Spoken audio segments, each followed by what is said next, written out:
Life Management Science Labs would like to acknowledge that we live and produce this podcast on the traditional lands of the Wurundjeri people. We'd also like to acknowledge the traditional owners of the lands of our listeners and our international colleagues. We'd like to thank and pay our respects to their elders, past, present, and emerging.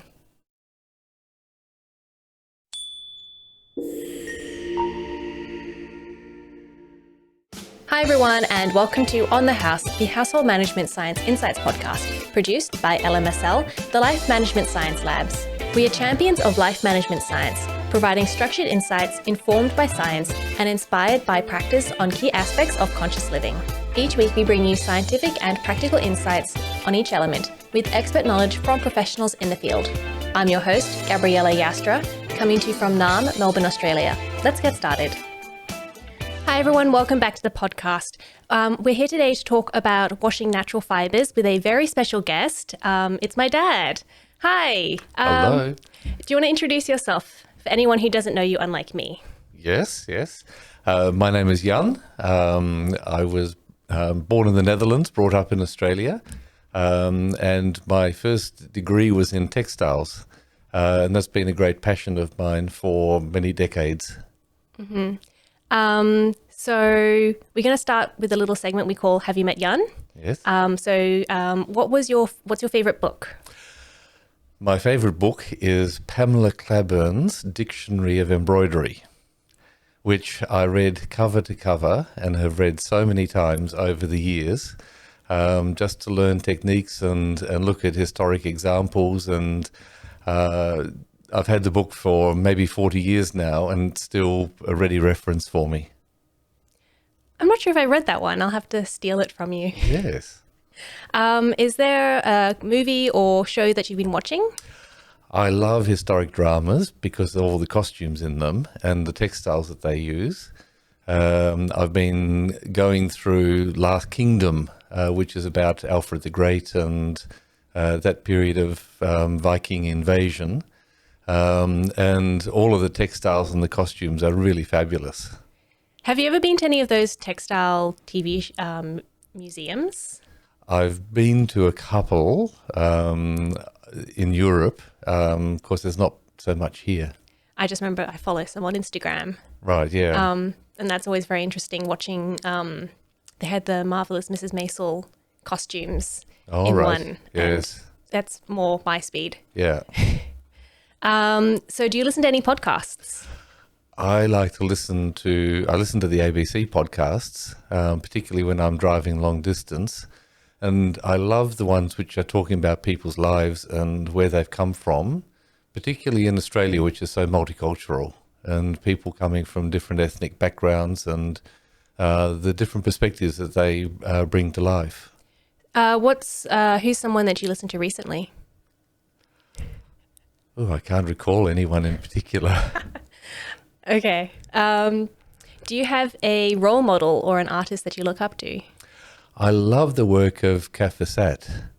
I saw him maybe 30 years ago at the exhibition buildings in Melbourne. He came and did a talk there on his knitting, but he also does a lot of stitching, which I also do, and designs all sorts of textiles which are just filled with colour. And I just love using lots of different colours. How many different types of textile work do you do? I stitch. That was the first thing that I learned from when I was about 6 years old. I started stitching. So that's embroidery. Embroidery. Yeah. I do a lot of ecclesiastical embroidery, applique. I make vestments for churches, altar frontals, banners. I do tapestry stitching, and also I work a lot in weaving. That's my main area. Mm-hmm. Is there a course that you've completed recently, or is there one that sticks out in particular? I haven't done any courses recently because of all the lockdowns and things like that. I'd really like to learn my sister just did a course in how to make boots in Tasmania with lunar designs, and I would love to go and learn how to do that. So I might enroll in that in September. Would you fly down to Tasmania? Well, yes. Wow. That's that would be really cool. Yeah. I'd want to do that too, but Well, you might have to join me. September. Yes. I've got uni. I have a job. So we'll get started with the interview now. Yep. Why do you think household management is important? Well, we need to live in clean environments. That's an important thing.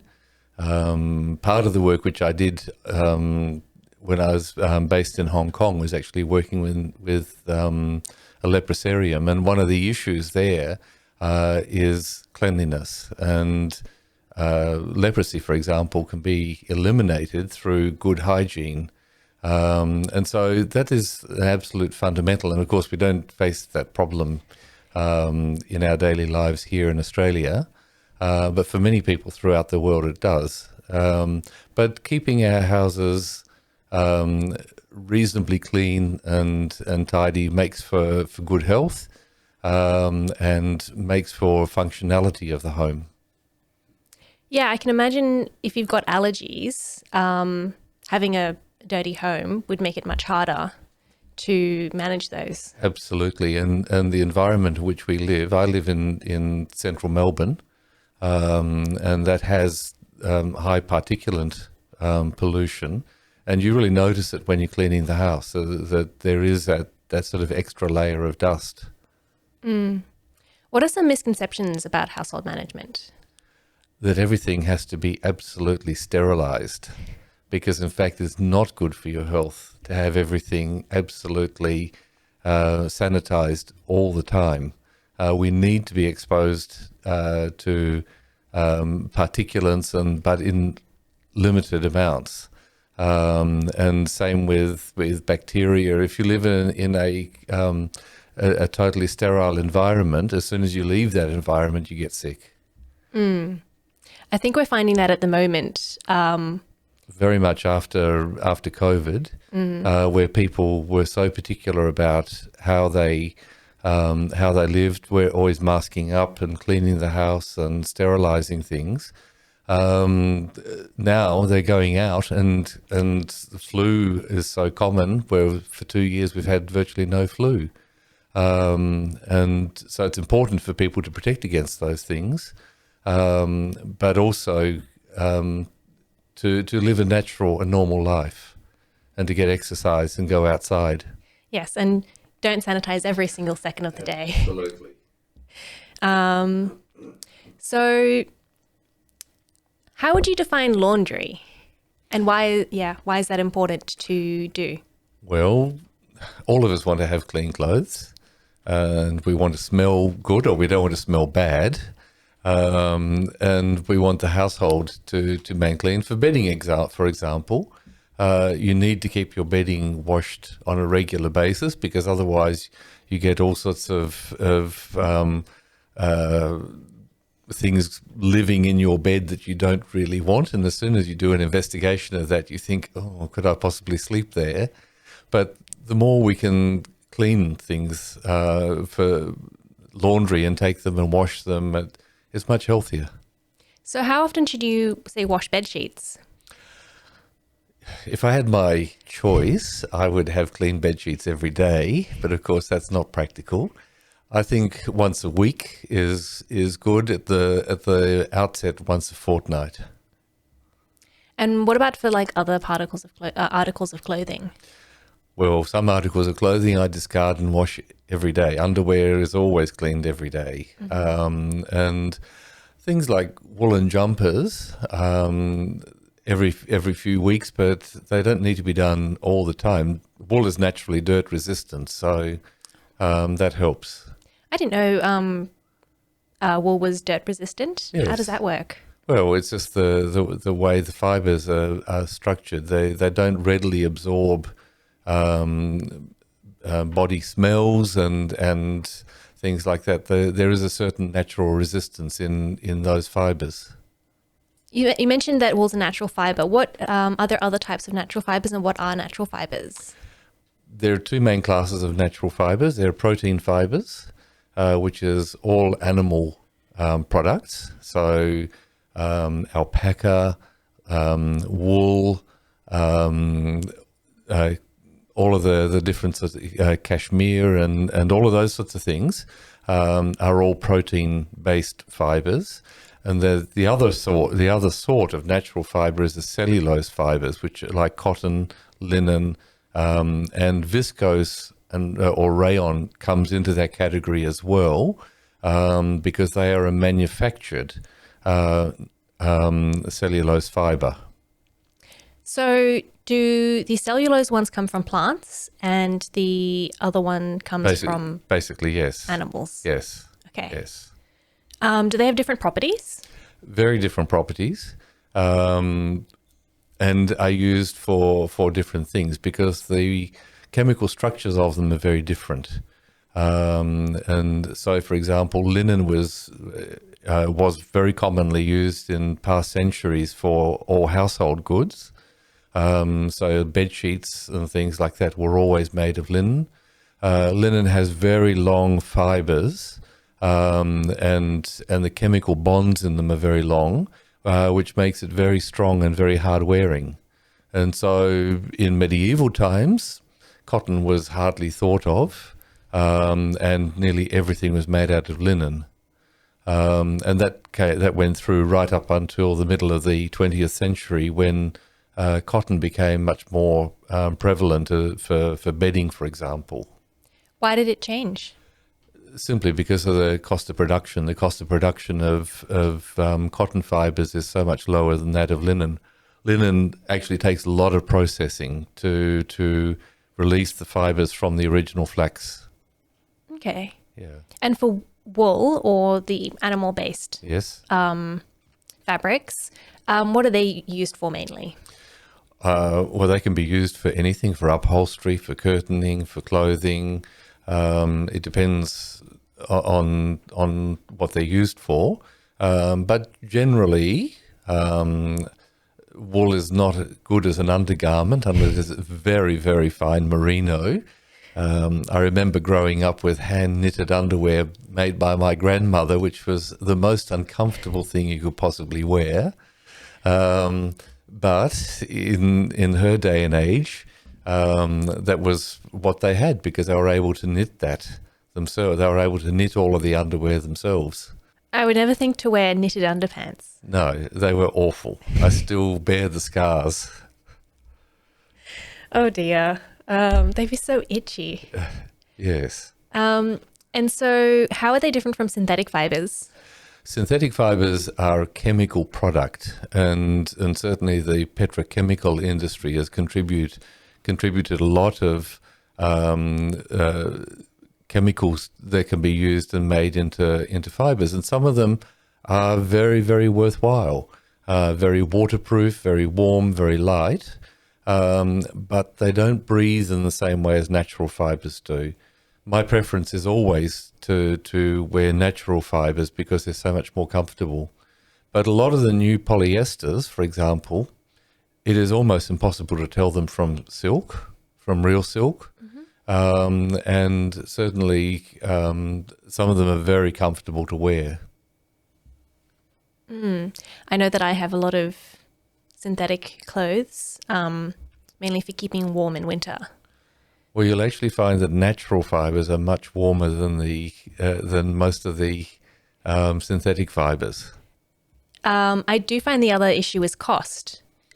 Well, that is always a big problem because synthetic fibres can be manufactured in vast quantities and much more cheaply than the natural fibres.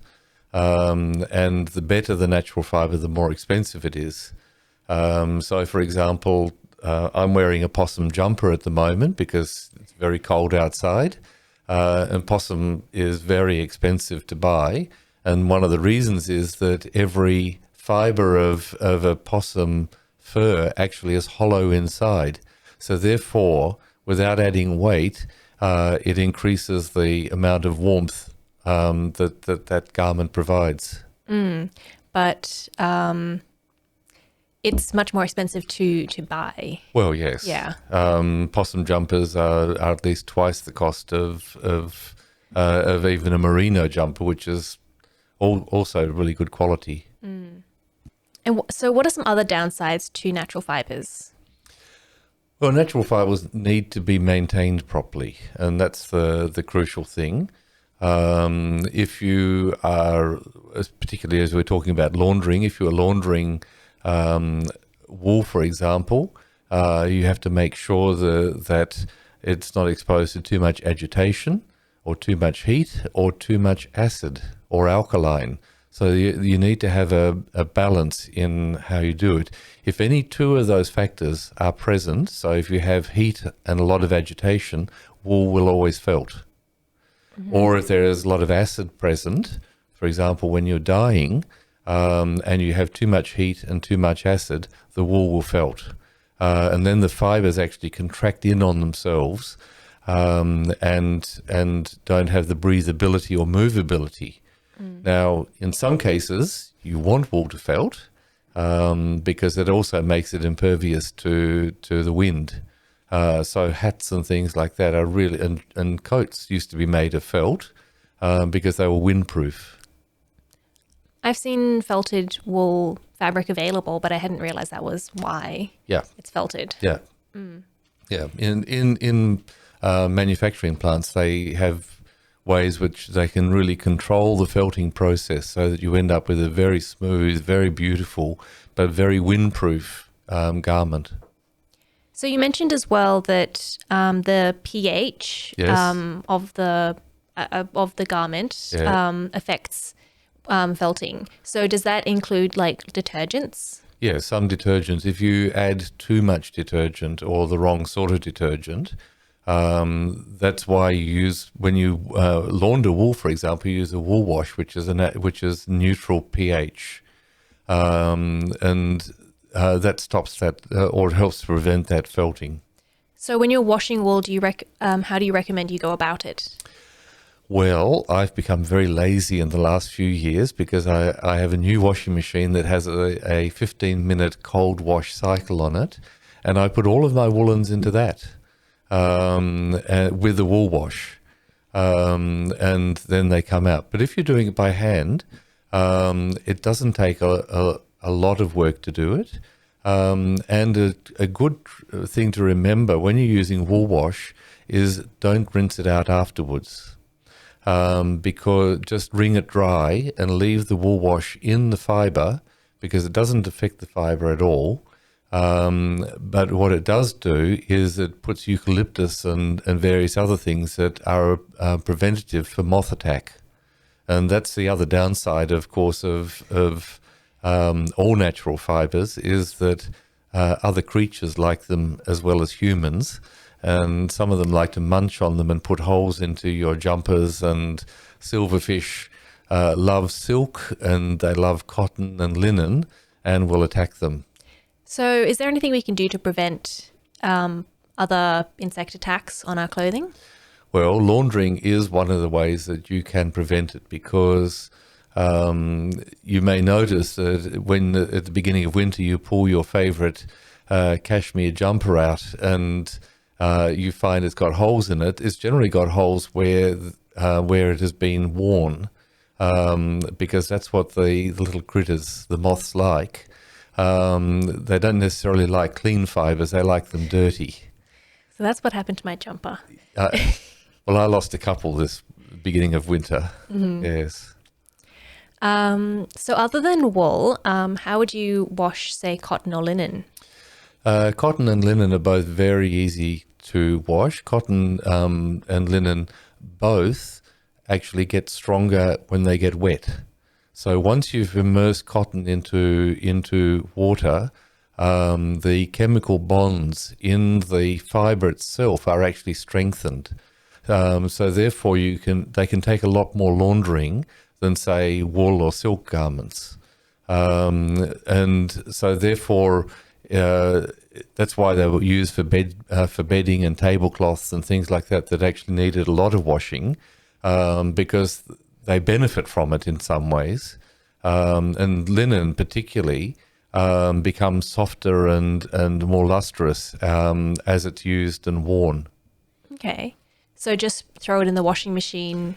All of mine goes into the washing machine. Yep. And with so you mentioned before with alpaca and merino, Yes. do you wash them all the same way as wool? They all are washed the same way as wool. And yes, they're all protein fibres, and they can be handled in the same way. The only protein fibre which is different is silk, and that has a very similar chemical bond, but the structure is different. Silk loses 20 to 30% of its strength when it gets wet. And so therefore you need to handle it much more gently when you are washing silk. I will not put silk things into a washing machine, for example. They will always be hand washed.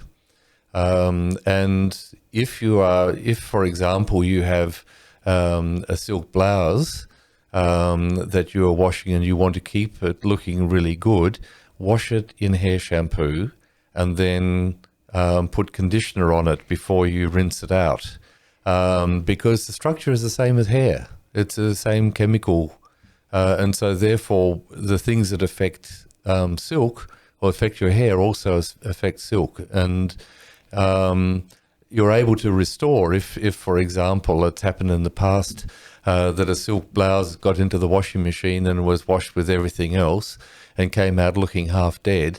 Well, you take it, put it into the sink with shampoo, wash it with shampoo, and then liberal amount of conditioner, and then flat dry it, and it will restore. I read somewhere that when you're sewing a garment, before you sew anything, you throw the whole piece of fabric in the wash, regardless of what it's made of, and you wash it the same way that you would after it's made. Does that work? If I had 2 meters of a wool fabric, merino, and I threw it in the washing machine, cold wash, no wool or anything, just a normal, would that work? Yes, because it will pull in a little bit or shrink a little bit. But if you mostly only need to do that with cotton and linen fabrics, because they will shrink quite a lot once washed. And so many times I've bought shirts in the past and they've been a beautiful fit, and then they go through the washing machine and come out and they're a size smaller than they were before they went in. That prevents that happening, particularly if you're doing something in calico. Calico will shrink sometimes 40%, and really pull in a lot. So it's always best with those sorts of fibers. If you're making, for example, if you're a quilter, sometimes there's a lot of dressing on the very fine cottons, and it's actually best to hand wash them, not machine wash, but hand wash them before you actually use them, and then press them and then cut out, because it saves the heartbreak of having a beautiful quilt all finished and then it gets washed and 1 or 2 patches shrink and the rest of the fibers don't. So you mentioned as well that you've bought some shirts that you've fit really well and then shrank. Is there any way you can prevent that from happening? Well, you can wash by hand in cold water. That can help. Also, if you have, say, an Indian cotton shirt and it's very brightly coloured, when you wash it, don't put it into your washing machine. Wash it by hand and put in liberal amount of salt, because the salt will help to fix the dye and you won't lose so much colour from it. And would you say hot water or cold water? As soon as you put heat into it, there's always a greater risk of shrinkage. So always wash with cold water? Well, you can, yes. I do nearly all of my washing in cold water. What wouldn't you wash with cold water? Tea towels. I like, because they get grease and stuff in them. I always put them on the hottest wash that my washing machine will do. But I keep all of those aside, all the dishcloths and I keep them to the side and maybe only wash them once a month. So I end up with the whole machine full, and then put them on the really hot wash, because that cleans them. The other alternative, if you've got tea towels that have had a lot of grease exposure. For example, you've picked up a pot of chicken soup and it's got fat on the top and it's spilt on the tea towel. It's hard to get that out, and you get a chicken smell for a long time. You boil them. Oh. There's no harm in actually putting them into a saucepan and boiling them on the stove with a bit of detergent, because that will really clean the tea towels out. Hadn't thought of ever boiling any of my fabrics at home. No, you can do that. So what are some other ways to take care of clothes? Yeah. Important thing is to make sure they are stored properly. And as with the jumpers, what I should have done last winter is get vacuum seal bags at the end of winter and put all of my favorite jumpers into that and vacuum seal them over the summer, because that's when little moths and things like that are most prevalent. And then they can't gnaw holes in your favorite clothes. But storing is really important. Also making sure that they're kept dry.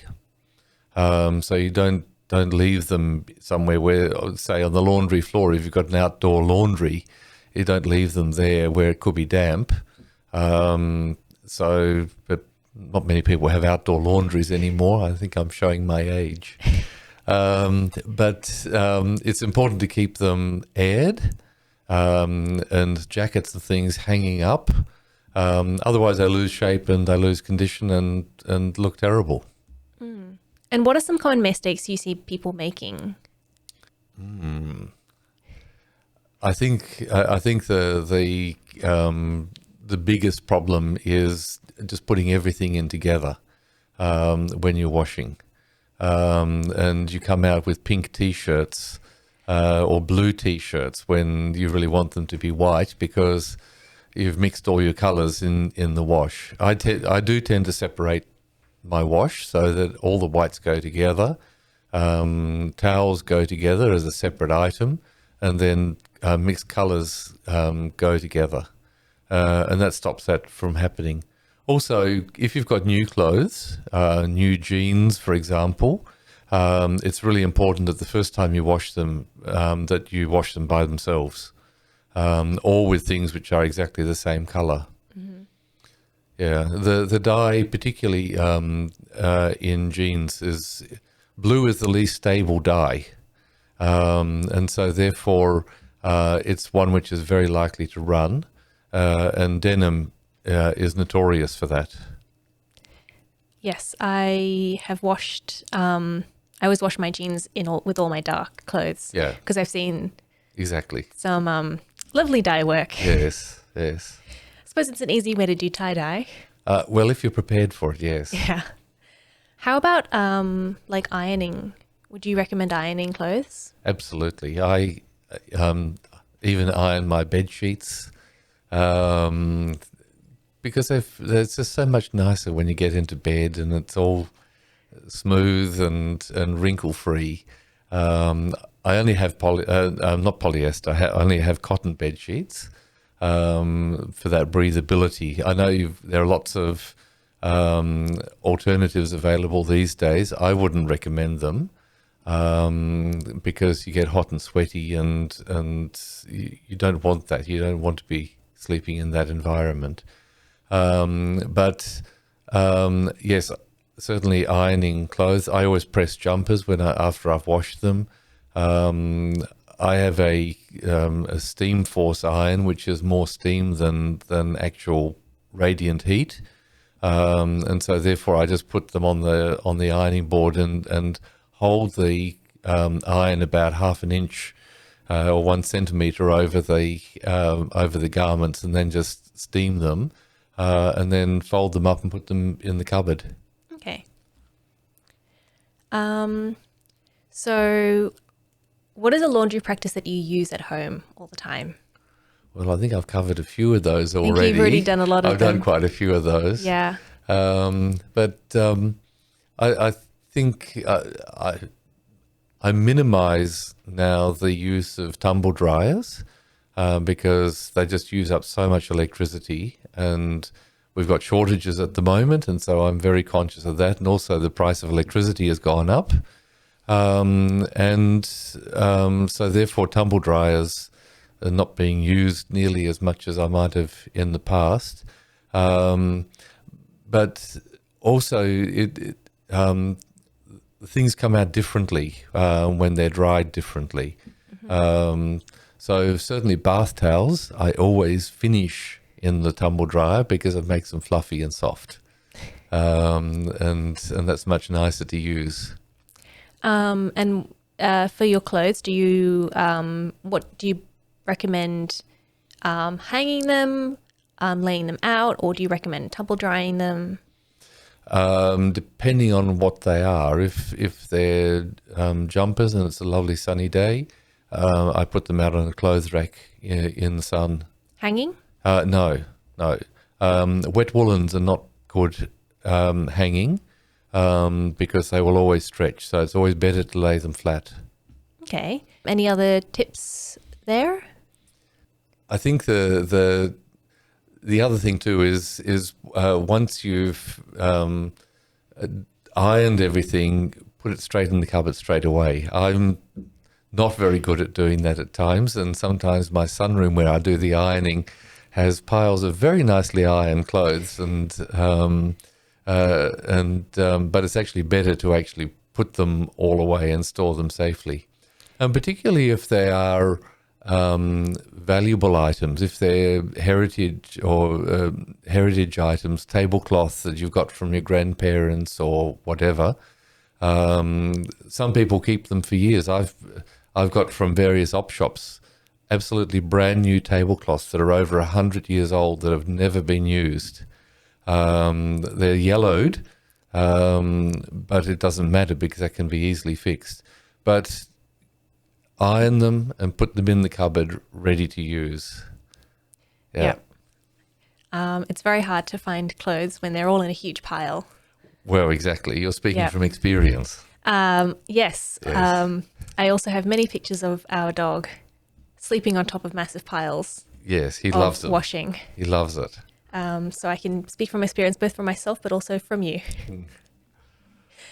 So we've got some questions from the audience now. Uh-huh. So Kathina has asked, do you recommend cleaning solutions using baking soda or vinegar? They can be very useful in dealing particularly with older items. If you've got, I was talking about some of the inherited linens and things like that. They can sometimes benefit from that, particularly if they've had starch, the old-fashioned starches and things in them. The starches, by the way, are very, very attractive to silverfish. And if you have holes in those old linens, it's often because there's still starch in there, which is just a magnet for silverfish, and they eat the starch and the fibres at the same time. But yes, vinegar is a very useful agent for cleaning, and baking soda. They're both gentle. What do you use them for? Well, you can soak in those things if you've got stuff which is very yellowed. There's lots of products available now, nappy sand and all of those sorts of things, which are enzyme cleaners. But that's a very old-fashioned enzyme cleaner. Do you use them together? Yes. Okay. So how often should, so this is Abdullah, asks, how often should a rug be washed and cleaned, say, every year? Washing of rugs is very difficult because it's really a specialist task. What my inclination is always to do is, if you've got a washing line, take them outside and get a stick and beat them and get all the dust out of them. Because it's actually the dust in between the fibres that destroys the rug, because they act like little knives and cut the fibres. So the more you clean the rug, the longer it will last. But the best way of doing that is to put it over a fence or whatever, and get a good solid stick and just beat the hell out of it. I tried using a tennis racket. Right. Well, that works as well. Yes. What about if there's a stain or something on the carpet? Get it professionally cleaned. Okay. Yeah, particularly if it's a valuable rug. If it's a polypropylene, and they're very common these days, they're plastic. So don't use something which is sort of highly chemical. But you just use one of the standard carpet cleaners and spot clean it, and it should be fine. Okay. What about for blankets? Blankets, once again, air them. That's more important than anything else. And duvets or doonas as well. Put them out first sunny day that you get. Hang them out in the sun. If you ever visit the Netherlands, you'll see that good Dutch housewives, like my mother used to be, would take all the duvets and hang them out the window, even in apartment blocks, just to get the sun and the air into them, because it's so much healthier that way. So Tanya asks, can I put wool in a tumble dryer? No, definitely not. That will felt it for sure. Okay. That's the combination of heat and agitation. Exactly. Yes. Yes. And that sort of leads on to her next question, which was, do heat or hot water affect natural fibres? Yes, particularly woolen fibres. If they are exposed to extreme heat, they will deteriorate and they will shrink and felt. So Dia asks, which natural fibres are long lasting? All natural fibres are long lasting if you look after them. And particularly if you look at some of the Egyptian natural fibres, which are thousands of years old, they've been kept in very dry circumstances. They've lasted 3,000-4,000 years. So that is possible. Also, there are historic garments, medieval garments, which are made of wool and things like that. If they're looked after properly, they will last indefinitely. And that's just, keeping them dry and aired, as you said before. And stopping insect attack. And insects, yes. Is it worth spending more money on clothing made from natural fibres? Always, because they have much better health properties, and much better warmth properties. The linens and cottons are much cooler in summer than polyester ever will be, and in winter, all sorts of wools and things like that are much warmer than acrylic, which is the other common alternative. So now this is the open mic. Is there anything you'd like to talk about?